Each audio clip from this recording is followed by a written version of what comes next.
Hello, this is me, Erika Stahl-von-Holstein. And this is Luca De Biase.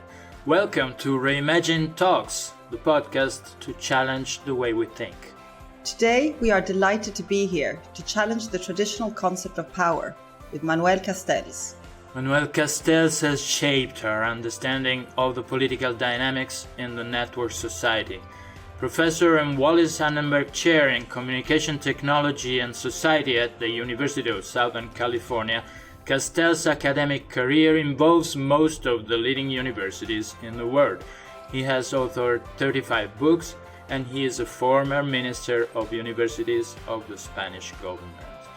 His work has changed the way we think about how society organizes around the complex reality of the network. Who better to help and understand what's happening today and how to reimagine power?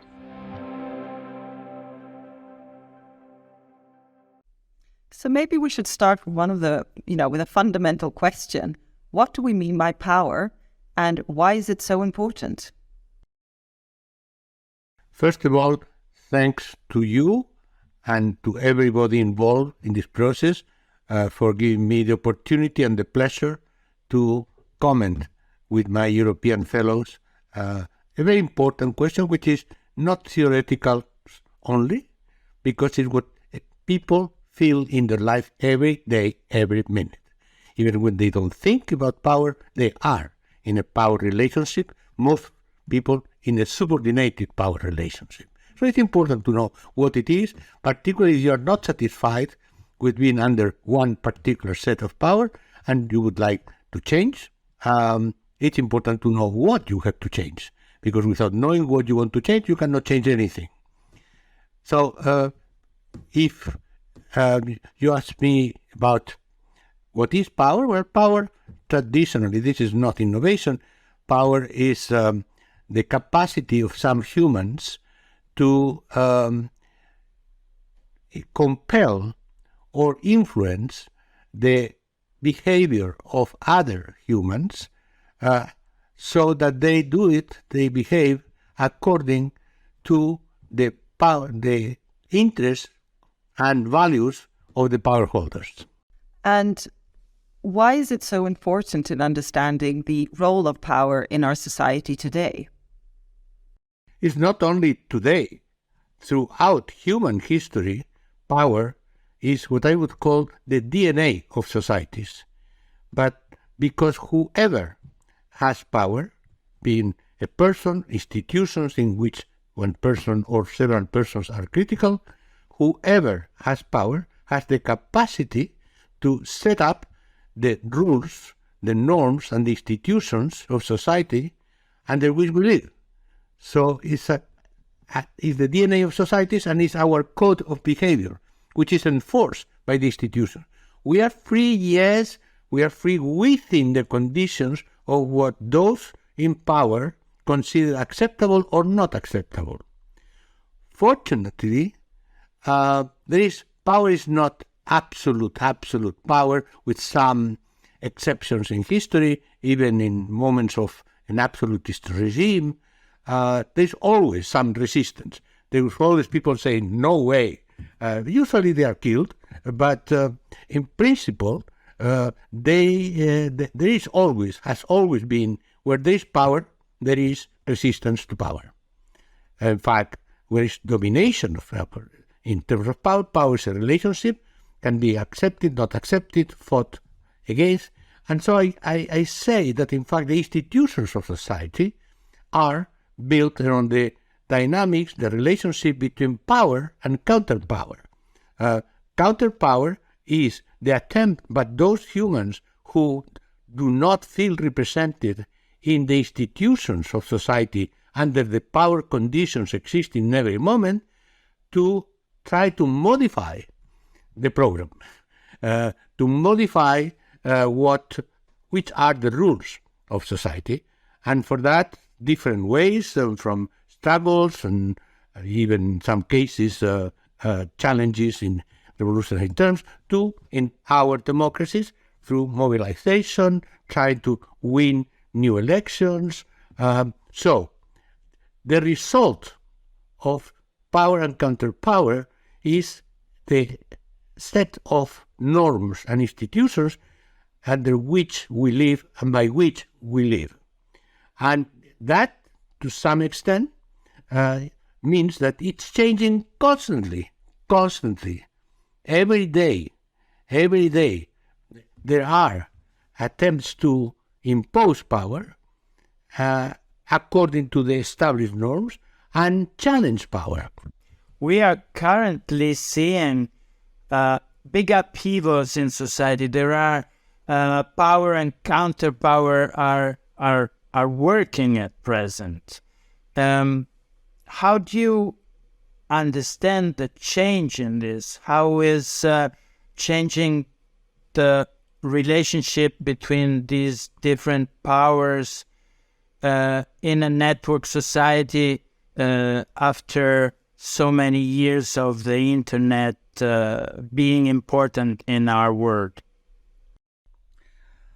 Well, to understand this, we should remember that there are two fundamental forms of power throughout history. And in fact, all the theories of power can be reduced to two. Power by coercion and power by persuasion.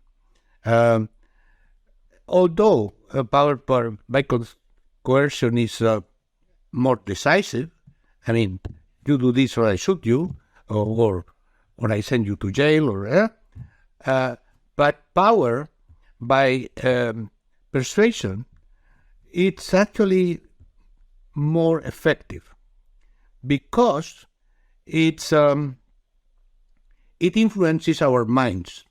Now, in the age of the internet, what has happened is that communication has been largely decentralized, and the social media world, which is much more autonomous in terms of the messages, not in terms of the ownership of the corporations, but in terms of the messages, there are many more people intervening in this dialogue and in this opposition and in these controversies than in the world in which the mass media would actually shape most of the communication. It's what I call, we have shifted not to the digital freedom, we have shifted from mass communication to mass self-communication. Why self? Because people construct their own networks. In principle, they produce their own messages and at the same time, senders of the messages and receivers of the messages. This is new. Constant interaction and constant decentralization of the communication system. But then what? Well, the people who do have power mobilize their resources also in the social media to prevail in terms of shaping behavior.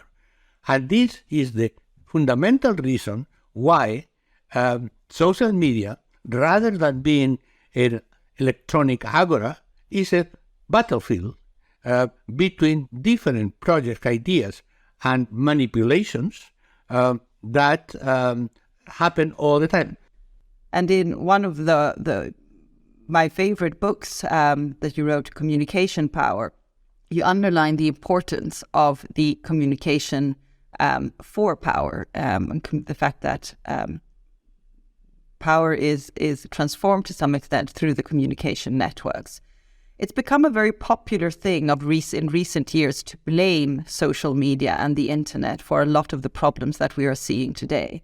How do you see the relationship between the arrival of digital technologies and at the same time the kind of fragmentation of society and increase in unrest across democratic societies across the world? Well, first of all, remember that we talk about the power of ideas, but ideas are, in terms of communication and a broad communication system, they are only as powerful to influence behavior as they are able to trigger emotions. Remember, what neuroscience has demonstrated is that we are emotional animals. It's our emotions, our feelings, that what determines our behavior. One of the key mistakes with enormous practical consequences of liberal democracy is to think that rational policies, better policies in rational terms, will convince people. Not at all. Not at all. It's good for government, for institutions to have reasonable policies, definitely. But this is not the way they are going to convince people. If there are very strong emotions, the fact that you have a good, sensitive economic policy, that you control the debt, that you control the traffic in cities, is not going to change the fundamental tenements. And so the real issue is how then we trigger positive emotions rather than negative emotions. And that is not about policy making, it's about communication making. Now, is the digital technology and social media nowadays the guilty parties in the disruption that we observe in society? Absolutely not. Absolutely not. Because technology does not determine. Technology is a mediation. So what the internet does is to favor unimpeded communication among people. And so this capacity of people expresses the variety of humans in any society and the variety of ideas and projects. Now, internet is a mirror of our society, it's a mirror of ourselves. If we are not nice people, that will be reflected in the internet. So we actually welcome, and I did, and many people did, the advent of internet as a technology of freedom. And it is a technology of freedom. It is. We just forgot that freedom doesn't mean good. I think that many in our kind audience have found the truth of these words by you, Professor. There is also another thing to explain. There is a paradox between the fact that the internet was born as the machine of freedom, enabling every individual to express herself. At the same time, there is a concentration of power in the hands of a small amount of big, very big companies. How do you explain that? We have to make a difference between the control of ownership and the control of the content and the control of the substance of the communication. Meaning that if we remember that what is the basic business model of all these companies, or all the internet companies, is traffic, density of traffic, because they live out of our data, out of selling our data or using our data mainly for advertising. 91% of Google's revenue comes from indirect advertising. 91%, according to Google itself. So, therefore, the companies are not interested in creating any barrier for unimpeded communication. I like better unimpeded than free, but free depends, it's a broader concept. So companies are interested in more and more traffic. That's why polarization helps them. Because polarization means you say something, I'm going to say the contrary, and I'm going to fight you to the end. Fighting to the end meaning communicating to the end. And that's traffic. Okay? So neither in terms of the business models, nor in the possibility of monopolizing the content and the traffic, the companies stop the so-called unimpeded communication in the internet. The monopoly of ownership, yes. Monopoly of communication, no. You mentioned earlier that social media is not to blame about it's not the cause of what we're seeing now, but more can be seen more of as a catalyst. Yet we are seeing growing distrust all across the world. If you look at the trust barometers. We're seeing trust in governments and in, I would say, traditional institutions of power decrease all over the world. This is not only a European problem, it's a global problem. How would you explain this, I would say, systemic trend? Liberal democracy is losing its social basis of political representation, both because of the deeper causes of people feeling totally excluded of any process of decision-making except putting their vote in the box one every 4 years.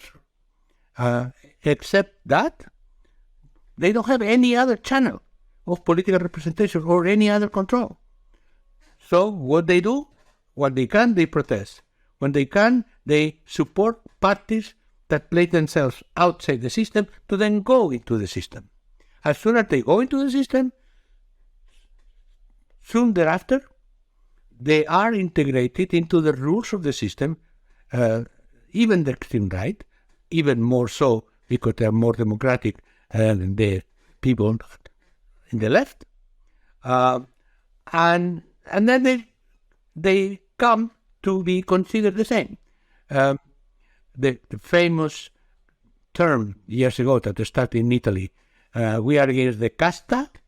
Who is the casta? The casta is the political establishment of all kinds. So as soon as those who were criticizing the casta, Podemos in Spain, Cinque Stelle in Italy, come into the government, I don't say that they become the casta, but many people, millions, think now they are the new casta. So the bond of trust has been broken in most societies for most people. And that, to repair, that is extremely serious because remember, emotions is dictated by emotions. So unless we are able to develop positive emotions in a real way and then engage in a process of communication that is effective, the whole trend is accelerating. But in this new world that is created by the network architecture of society, is a new idea of power emerging, or is it possible a new balance of power? Well, in principle, now we are in a world of network power as well, because there is the networks of power, rather than being separated historically or concentrated in one place. Now you have both nationally and internationally. The nodes, the key nodes in the power network are finance, technology companies, traditional political parties, traditional state bureaucracies, the media business, and the large corporations. All this is network. So each node of power has its own dynamics and its own interest, but all this is network. You mentioned that people have lost trust in the existing, I would say, forms of power, whether it's political or financial, and with a lot of right, following your recent statements. Do you see some new forms of power emerging around the world? I see my hope always throughout my observation of many countries in my life has always been social movements, meaning not political movements, although they do have political consequences. But I consider social movements those movements, autonomous movements, not linked to any political party or option, that are cultural movements. They try to change the values of society. Now, thinking broadly, in Europe, I think the real problem is that there has been very little capacity in the political system to translate the energy generated in social movements into new policies and into the possibility of re-legitimizing the institutions. The environmental movement, Greta in Sweden. Well, not only Greta is disappointed, but most of her young followers are disappointed. They do not consider that Europe is facing seriously the climate crisis, which is fundamental, of course. So that's the problem. The problem is not so much where there are the sources of change. The sources of change ultimately need a relay at the level of the political institutions, and this is not happening. So why am I still optimistic? Because history never ends, and because the lessons of history mean that even when we do not see the embryos of something new, when we not see social movements or different cultural trends, they are there. They are there. And they may, but that's wishful thinking certainly, but they may coalesce at one point and provoke new social movements that will develop new forms of decentralized democracy, because I think countries, systems do not change by choice. They change by necessity. When we are on the edge of catastrophe, then there is some reaction. In my book, Rupture, my conclusion was that what I foresee, since I don't see the way democracy can change these matters, what I foresee is chaos. It's chaos. But I added, but chaos can come in different formats. And my hope is creative chaos, meaning that in a chaotic situation, things that appear to be impossible become possible. People find some openings, some windows toward their future, and things may change in that sense. That was Professor Castells and his view on power, and a lot of food for thought for reimagining power. Thank you. Thank you very much. So, Erika, how do we make the impossible possible? Can we reimagine power?